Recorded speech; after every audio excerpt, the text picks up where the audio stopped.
حسرتیں اور بھی قید ہیں دل کے زنداں میں، ہاں مگر تیری جو آرزو ہے الگ ہے سب سے۔ میں فلسطین میں نہیں رہتی لیکن فلسطین میرے دل میں رہتا ہے۔ ظلم کتنا بلندی پر بھی ہو، اللہ کی عدالت میں صرف انصاف ہوتا ہے۔ تم ڈھونڈتی ہو آج بھی اے مسجد اقصیٰ، ماضی میں تھے جو صاحب ایمان کہاں ہیں؟ مسجد ہی تھی جن کے لیے تسکین دل و جاں اس دور میں، یا رب وہ مسلمان کہاں ہیں؟ فریاد امتی جو کرے حال زار میں، ممکن نہیں کہ خیر بشر کو خبر نہ ہو۔ ایک بار اور بھی بتا سے فلسطین میں آ، راستہ دیکھتی ہے مسجد اقصیٰ تیرا۔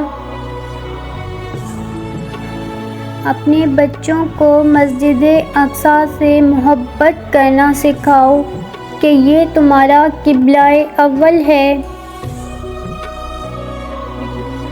75 سال سے بتایا اور پڑھایا جاتا رہا کہ فلسطین پر یہودیوں کا قبضہ ہے، باقی اسلامی ممالک آزاد ہیں، لیکن اب پتہ چلا کہ صرف فلسطینی آزاد ہیں، باقی اسلامی ممالک پر یہودیوں کا قبضہ ہے۔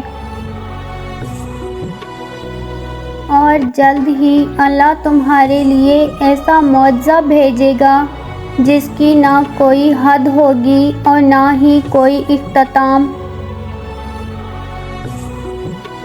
پھر شروع ہوئی جاتی ہیں عرض سلیمانی، غازی صلاح الدین کا آئے کوئی ثانی، اپنوں کو ہلاتا ہے لہو رنگ فلسطی، مومن کو جگاتا ہے لہو رنگ فلسطی۔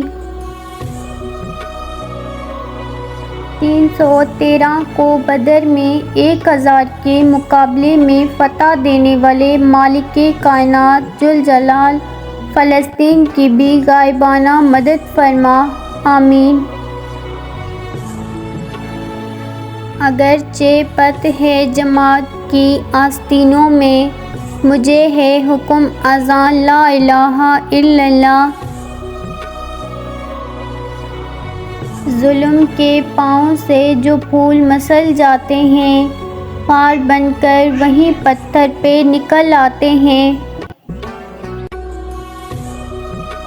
اقبال کوئی محرم اپنا نہیں جہاں میں، معلوم کیا کسی کو درد نہاں ہمارا۔ احساس جاتا رہا کرکٹ میچ کی پل پل کی خبر رکھنے والوں کو کیا معلوم کہ غزہ میں کتنی ماؤں کی گودیں اجڑ گئیں۔ ظلم کو دیکھ کر خاموش رہنا ظلم کرنے کے برابر ہے۔ لوگ ٹوٹ جاتے ہیں ایک گھر بنانے میں، تم ترس نہیں کھاتے بستیاں جلانے میں۔ یہ مصرع لکھ دیا کس شوق نے محراب مسجد پر، یہ نادان گر گئے سجدوں میں جب وقت قیام آیا۔ اقبال۔